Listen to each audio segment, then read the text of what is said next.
Peace,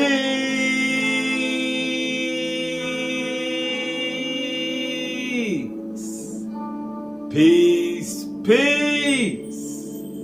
Shalom, shalom, shalom. Assalamu alaikum.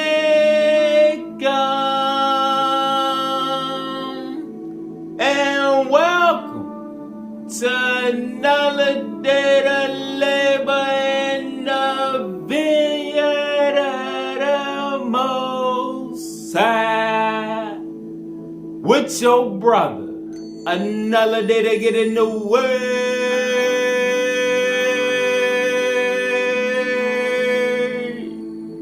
to see what the Most High got to serve. And what we eat on today is knowledge of Adamas. Alright? So we gonna jump right into it. Let's go into the Pistis. The Pistis Sophia. Start off with the definition of the Adam Cad mind. The heavenly divine image of man. Adam Cad mind. The heavenly divine image of man in the higher worlds prior to the creation of the physical man. Adam in the physical world. Alright? Let's get the definition of anthropos, the power behind the corpus design in the pre-existent cosmos. Alright? So anthropos is the power behind the corpus design in the pre-existent cosmos, which forms the archetypal image of higher man through radiations of divine superluminal light. Ultimately, any limitation of the power of anthropos is restored through the work of Christ. And the faithful graduate into the spiritual nature of the second Adam. Alright? Let's get the definition of the counterfeit spirit. The spirit within each physical form. The spirit within each physical form as the vehicle that pretends it is of the truth and of the Christ, so as to entrap souls in chaos and pathways whereby they cannot find their way to their true identity in the true light. A consciousness mass. Remember the last lesson about the soul and the super soul, and how the soul and consciousness are intimately connected? So the counterfeit spirit is a consciousness mass of the lower rulers placed on the soul to overpower and control soul evolution.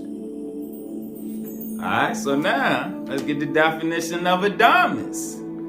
Adamas, the great tyrant, is governor and organizer of all the eonic tyrants in revolt against the light of the eternal Father, the first mystery. Alright, so he's the governor of the revolt against the first mystery, the higher light. Adamas is controller of the archons / rulers in the immediate universe of the 12 eons, the immediate universe of the Mazzaroth.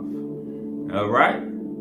Tie that into with the counterfeit spirit that comes with each physical design. Oh, let's keep going. Collectively, with Adamas, they cannot distinguish between the different categories of light and subsystems of relativity, the common light. All right?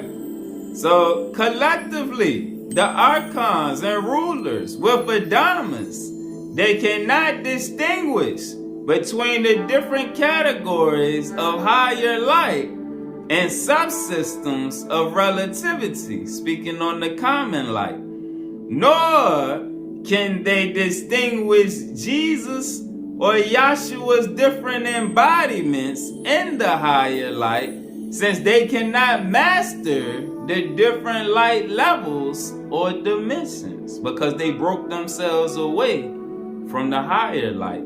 So therefore, they are in darkness, even though their light is higher than man, because they're on the other side of the veil. They still can't process light that's higher than them. In the Pistis Sophia, Adamas is exceedingly angry at Pistis Sophia. All right, and remember, Pistis Sophia represents the journey of the soul in the underworld. All right? In the Pistis Sophia, Adamas is exceedingly angry at Pistis Sophia, thinking that it was she who imprisoned his power in the chaos, the lower heavens, and thinking it was she who had taken the regent's light. In the larger Nag Hammadi text, a poetic descriptive term for the fallen experiments of creation, still retaining the Adamic image, but having no life-giving spirit of truth. Alright, so in the Nag Hammadi, Adamas represents a poetic descriptive term for the fallen experiments of creation that look like Adam, all right, that still retain the Adamic image, but have no life-giving spirit of truth, meaning that they have nothing but the counterfeit image, all right, the counterfeit spirit, the ego, their worldly nature, all right. So Adamas on a higher level is the governing organizer of the revolt against the higher light. But on the lower level, Adamas represents the fallen man that has no life-giving spirit of truth. Alright? Let's go to page 104.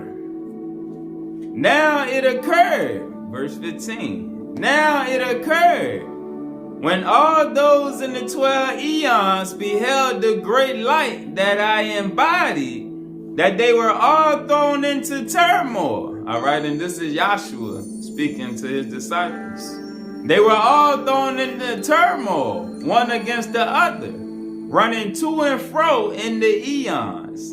And all the eons and all the heavens and their whole ordering were thrown into turmoil, one against the other, because of their terror, since they did not know the mystery that had occurred. All right, and remember, we just read how they can't process the higher light. So when Yahshua received his vesture of light and was able to ascend through the eons, they couldn't process what was going on. So it threw them into confusion. And Adamas, the great tyrant, and all the tyrants and all the eons began to battle against the light, against the higher light, but to no avail.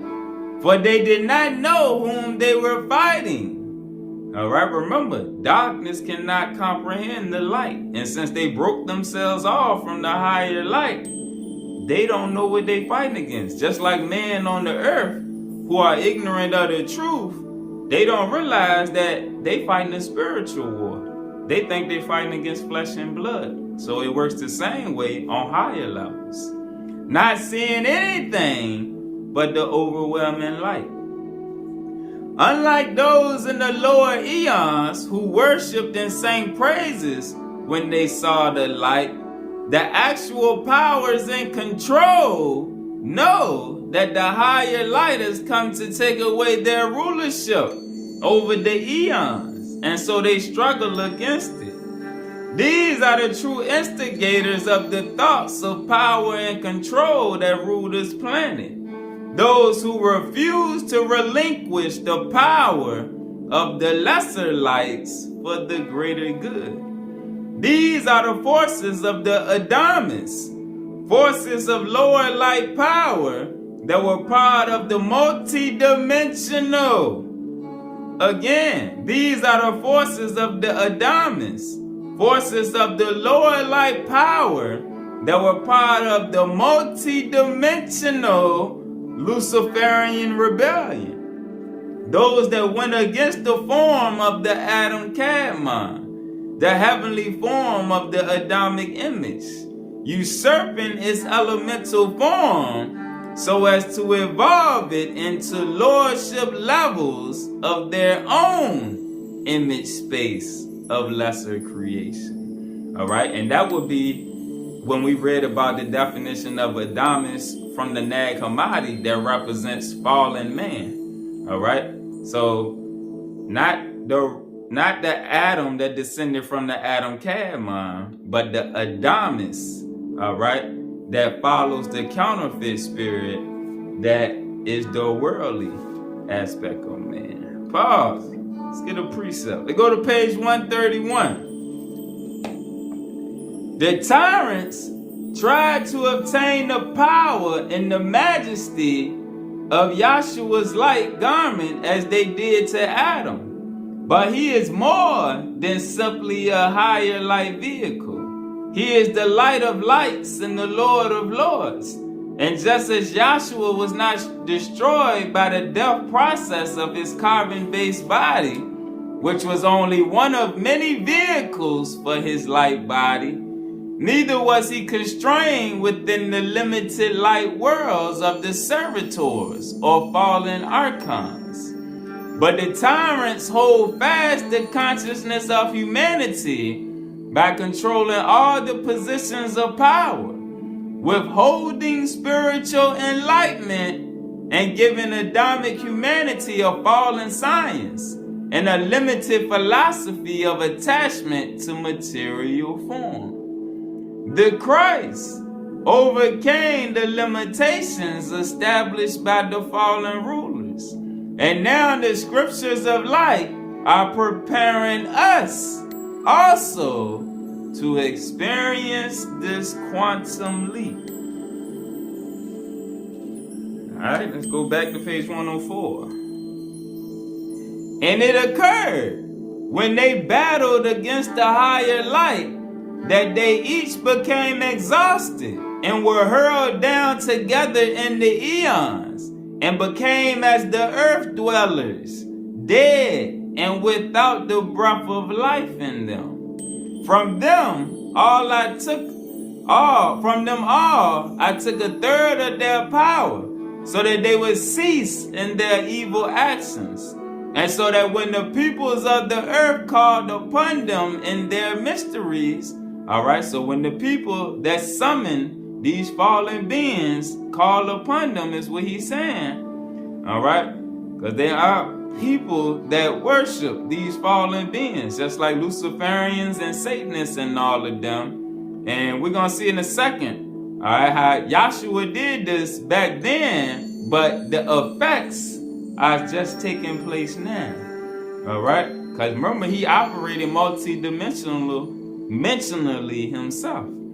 From them all, I took a third of their power, so that they would cease in their evil actions, and so that when the peoples of the earth called upon them in their mysteries, those sorceries which the transgressing angels have brought down, they would not be able to complete their evil acts. Pause. Let's go to the keys and get the definition of time lag. Alright? Because Yahshua did this back then, but because of time lag in this dimension, it's just playing out now. Whereas now, you starting to see the rulers of the earth, the princes of the earth, are getting thrown into confusion. Alright? And the people that work with the fallen angels, the fallen watchers, the fallen higher ups, it's not having the effect that it used to have. They losing their control. All right. All of their subjects in the form of man have lost their authority or are losing it. All right. And now they turning on each other. The same way the Gentile kingdoms are starting a war amongst each other. All right. Even in America, the Gentiles are warring against each other. All right, turn down their own kingdom. All right, and a kingdom divided, like Yahshua said, can't stand. All right, and that's the same thing that happened with us in the Old Testament. All right, we were too busy fighting amongst each other. All right, but time lag, time differentiation between different orders of creation, where the sub-creations experience events on a timetable which is measurably slower than the master or higher program. Alright, so time differentiation between different orders of creation. That's how something can play out in the higher realm, but it hasn't yet come to pass down here in the third dimension or the lower realms. Where the sub-creations experience events on a timetable which is measurably slower than the master or higher program. Hence, civilizations in a time lag act out events that have already taken place on higher levels of creation. Alright? So that's what we're reading about. Yahshua saying he took their power from them. Alright, so where when the people of the earth call upon them in their mysteries, those sorceries which the transgressing angels have brought down, they would not be able to complete their evil acts. Alright, so now that's starting to play out. Alright. Yahshua is reversing that which took place at the beginning of this alpha program, when a third of the angels, lords and fallen sons of light, were cast down and took over the governing of the lower spheres. Here we have an insight into the fall of 1/3 of the angels that is ciphered for final retribution in the revelation of John the Divine. Some of these were so powerful that they took with them some of the power of the Father and recreated oppositionary or anti-triple powers within them, thereby sealing the fate of the lower worlds. These are real powers that transcend symbology and have names, such as Semi-Haza or Azazel, who as commanders of the fallen Nephilim and Ophanim, angelic emissaries, confuse the I am identity of the Adamic creation, so that our original bio-coupling with the divine knowledge of our Christed birthright was lost. Hold on.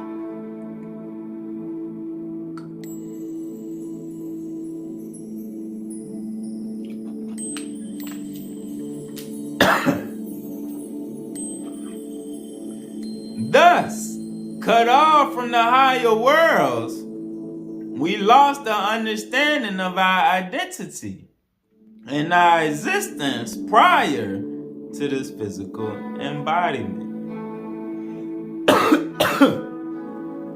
Again, thus, cut off from the higher worlds, we lost the understanding of our identity and our existence prior to this physical embodiment. These fallen rulers and emissaries also block the power available for ascension into our true overself and Christed overself bodies of higher light.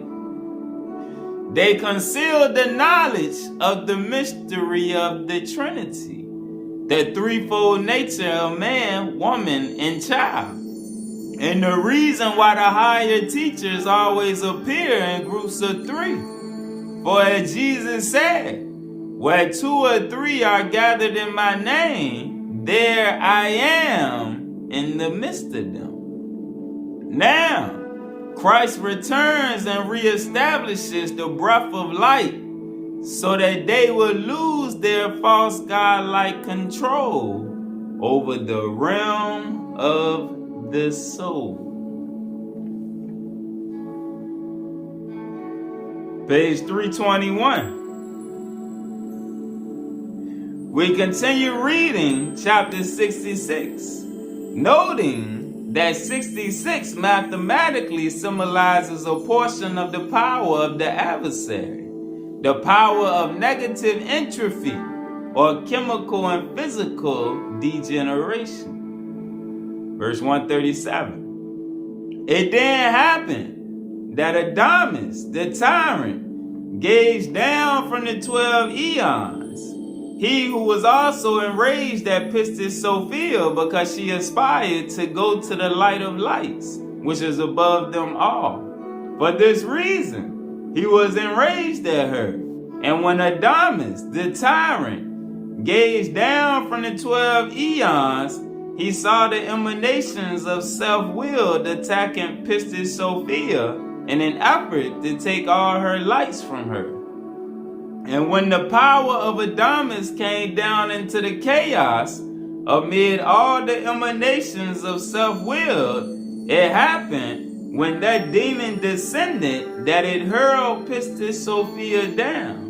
And the lion-faced power, and the serpent face, and the basilisk face, and the dragon face, and all the other many emanations of self-will together surrounded Pistis Sophia at once, striving once more to take away from her the powers that were in her.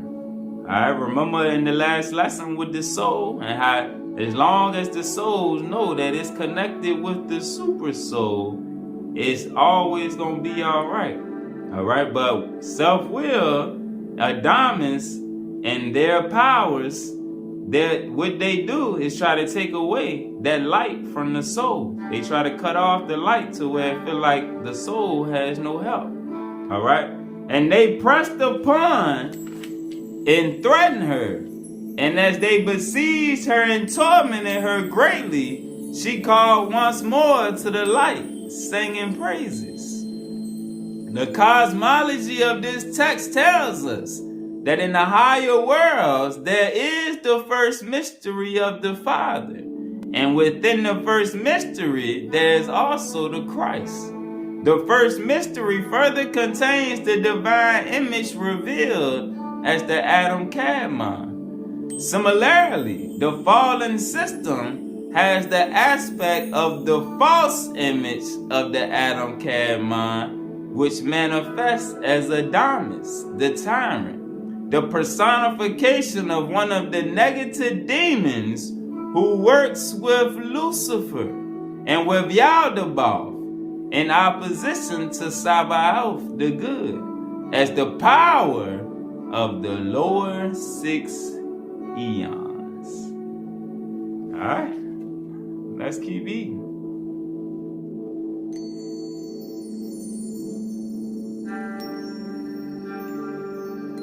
Page 326. The Pistis Sophia has been described in the same battle in the lower heavens waged by the forces of Adamas and Orthades, a battle between the lower experimental trinities of the Luciferian rebellion and the higher forces of the councils of light.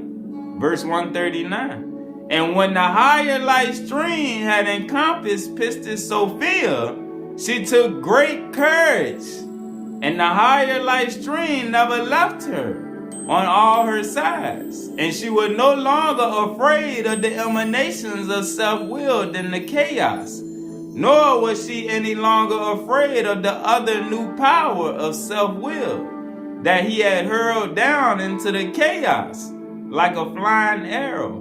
Nor did she tremble anymore before the demon power of Adamas that had descended from the eons. Page 379. According to the text of Pistis Sophia, just as the dragon is to be constrained in Revelation 12 and 8, so also the fuller power of the lower hierarchies has already been contained and sealed, and they are no longer allowed to destabilize the forces of higher light in the lower worlds. Time lag. So why are we still confronted with darkness? And why will Pistis Sophia, why will the soul still be fearful of these powers? The scroll is revealing to us that these forces ultimately had no power over us when our decision is firm to work with the higher light. This is the important message. However, the scroll goes on to say that Adamas again tries to take the power of light away from Pistis Sophia. And certainly, over the last 2,000 years, there's been a great deal of death and confusion. The scroll of Revelation warns us that this will only intensify when these lower powers make themselves known, conceivably in the form of negative extraterrestrial forces from other galaxies, which will manifest in our zone of programming.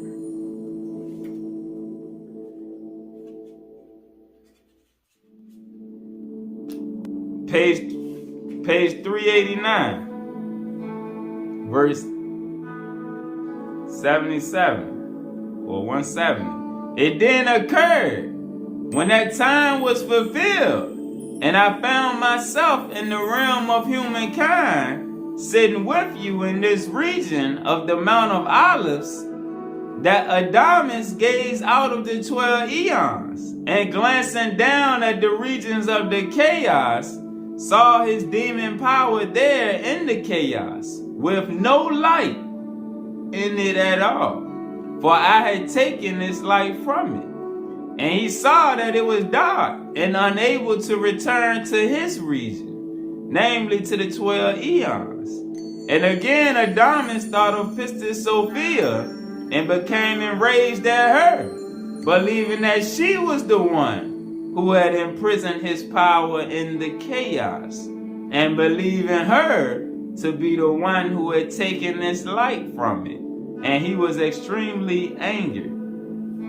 Just as some of the traditional priesthoods 2,000 years ago became enraged when Yahshua brought the greater spirit of truth as a direct interactive phase of spiritual growth into their singular approach of spiritual education, so do Adamas and his offspring, the false hierarchies, become angered at Pistis Sophia, alright, because she represents a way to divine truth, alright, because Pistis is faith and Sophia is wisdom, alright, and Pistis Sophia represents the soul that is locked in with faith and wisdom in the higher light, alright, and that represents a way to divine truth. This conflict can also be seen in the way the rational mind or left brain inhibits the right brain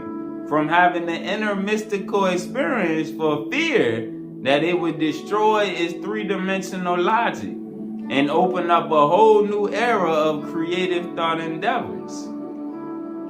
He, Adamas, heaped anger upon anger and sent out from himself an evil emanation and another chaotic and vicious emanation, which was powerful, in order to persecute Pistis Sophia through them.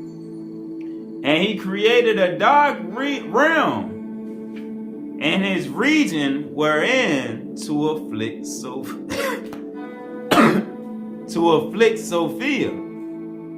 And he took many of his rulers, who then pursued Sophia, so that the two evil emanations of Adamas might impel her to the dark realm he had created, and there beset her and persecute her, until they had taken from her the entirety of her light. And until Adamas had taken the light from Pistis Sophia, and given it to the two evil and powerful emanations, so that they could take it into the great dark chaos below, and thrust it into his dark power there in the chaos, so that perhaps it could return to his region. Speaking about the ones that Yahshua took the power from. For it had become extremely dark after I had taken this light power away from it. Alright, because you got to think about how demons, or drujas as the Owaspi call them, operate off of our fallen vibration. They need our fear and our lust and our greed and all of the lower vibrations for them to sustain themselves. Alright, so for the henchmen of Adamas to do their work, they need the low vibes. So they have to scare Pistis Sophia, or the soul, back into cowardness and away from the faith and strength and courage and power of the higher light. Alright? This is exactly what the fallen forces fear. Losing their power not only over us, but in their own abilities. For which reason, they also have sent two evil emanations, which are to attempt to reverse the power of Gabriel and Michael, who bought the higher light stream. The struggle continues, and this is why special young children who are born with the ability to see various light entities working on multi-dimensional levels of appearance grow up in this world and are cut off from these higher powers and lose their gifts due to the counterfeit spirit. But our work is to take back our power of light. And in taking it back, we overpower the lower thought forms and limit them to a lesser relativity. Page 395. The first mystery again continued and said to the disciples, it then occurred when Pistis Sophia finished the words of this song that she looked back to see if Adamas and his rulers had turned back to enter their eon. And she saw them pursuing her, so that she faced them and said to them, why do you pursue me and say there is no help for me? It, the higher light, will not save me from you. Lo, the light is my judge and my strength, but it is patient unto the time of which it has spoken to me, saying, I will come and help you. It will not bring its anger upon you thoughtlessly, but now is the time of which it has spoken to me. Here, Pistis Sophia makes clear her affirmations, no longer out of fear, but with faith that a stronger light will save her. A higher light that is stronger than Adamas in the fallen hierarchies. Adamas, the one who is part of the fallen creation of man, not our Adam, but an inferior copy with misdirected codings. Page 544. We must understand why there is a war in the heavens between Adamas and the Adam Kadmon. Alright? We must understand why there is a war in the heavens between Adamas and the Adam Kadmon, which is the reason there is the Christ in an office of Michael that brings a higher love connected with the Holy Spirit.